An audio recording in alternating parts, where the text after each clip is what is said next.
Hello, student. Good morning, all of you. Today, in this session, we are going to discuss our next topics. And previously, we have discussed uh, the topics. That is, what are the different expansions and liquids, expansion of gases, okay, and different metals, okay, or materials. So today in this session, we are going to discuss about the change of state of matter. So dear student, one thing just you came in your mind, that what are the reason behind the change of state of matter? What is the reason behind this? If the matter is changing its state from one form to another form, the reason behind this is only one. Okay, what is that? The heat. Okay, when we supply the heat energy to the state of matter, okay, what happened ultimately? It just changes its form. Suppose we can take the example of ice. What happens when ice is in solid state? When ice is heated, it changes to water or a liquid state. This is called melting. Means whenever a solid state is changes into liquid state, this is called melting. And water is further heated, it becomes water vapor, which is gaseous state, and this process is called evaporation. Everybody know that whenever a water is changes into water vapor when heated, then evaporation takes place. So two conditions we are getting from here. The first condition is when the solid changes into a gas. Okay, when we are applying a heat, we are supplying the heat.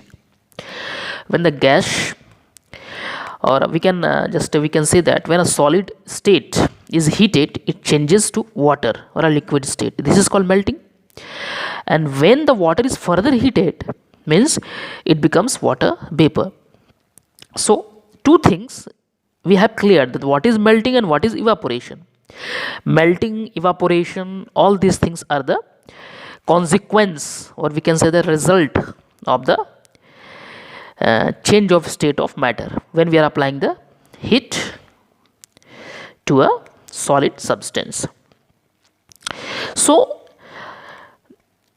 what does it mean? This means that a solid may change into a liquid and a liquid may changes into a gas.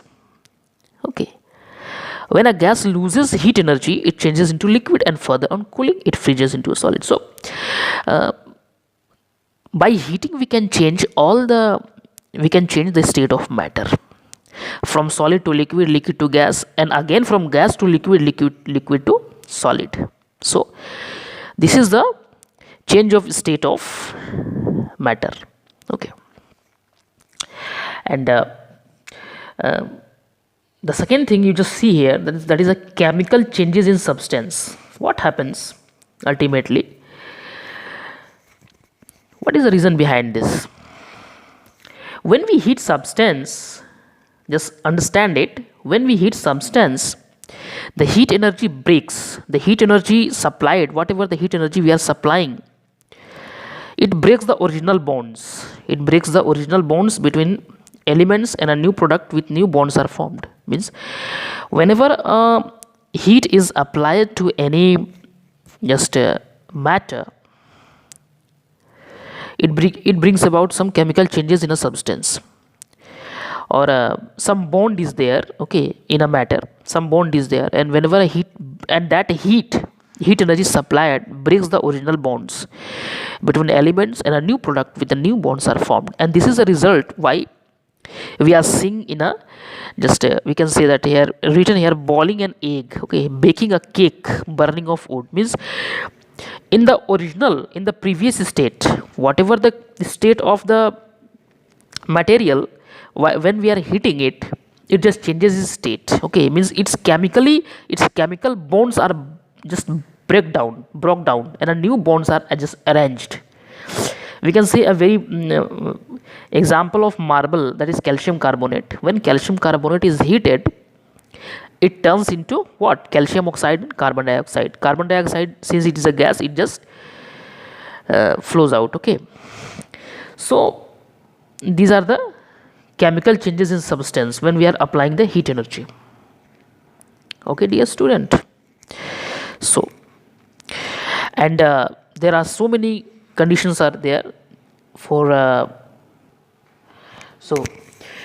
dear student, the next topic is effect on living beings. Means, what are the different effects on living beings? Living beings, okay. Means, in our nature, what we are looking around is that the burning of any substance in the presence of oxygen, okay, if any substance is burnt, or if a substance is burning, what are the changes, what are the reaction here takes place? Means, the burning of any substance in presence of water, in presence of oxygen, release a large amount of heat and light energy. Okay, and this process is called combustion.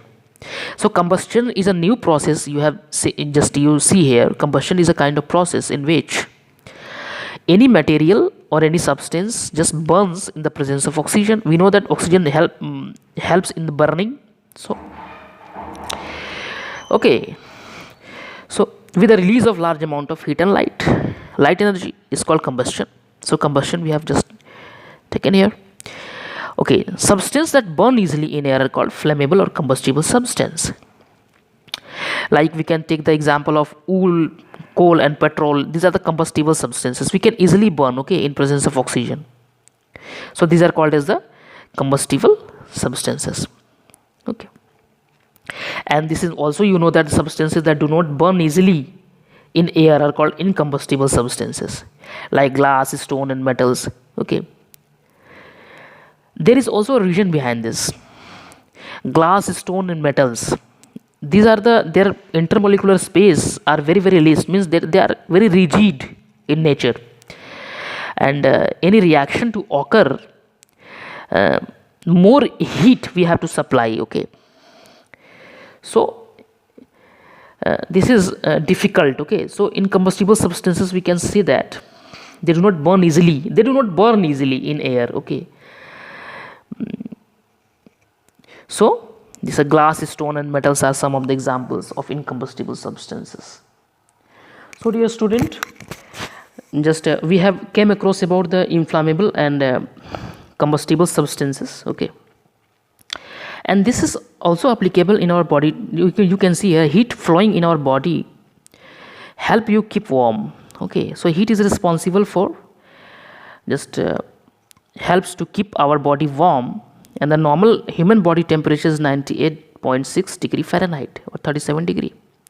You must have noticed that when you fall sick, जब हम लोग बीमार होते हैं तो temperature becomes more than the normal body temperature.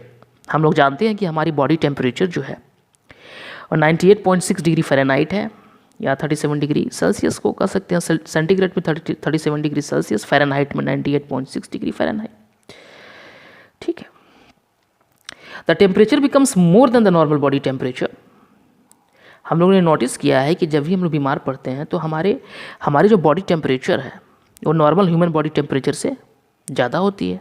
ठीक है, और हमारी बॉडी रिस्पॉन्ड स्लोली, यानी थोड़े हम लोग सुस्त हो जाते हैं, तबीयत ख़राब हो जाती है. ठीक है, तो these are the consequences, okay, of heat flow through human body also, from plants also. ठीक है, if you talk about the cold countries, like the cold blooded reptiles and insects don't have to burn as many calories in summer as in winter.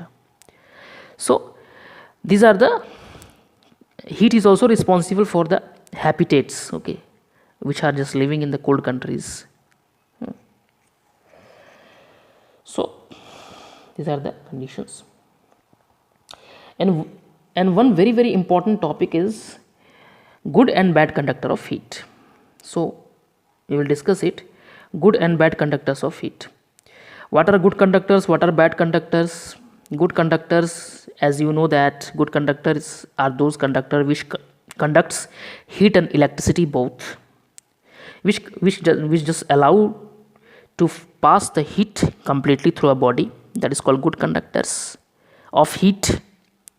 Bad conductors of heat, bad conductors are those conductors which does not allow just the heat to pass through them completely. So okay, and there are so many applications also of good and bad conductors of heat.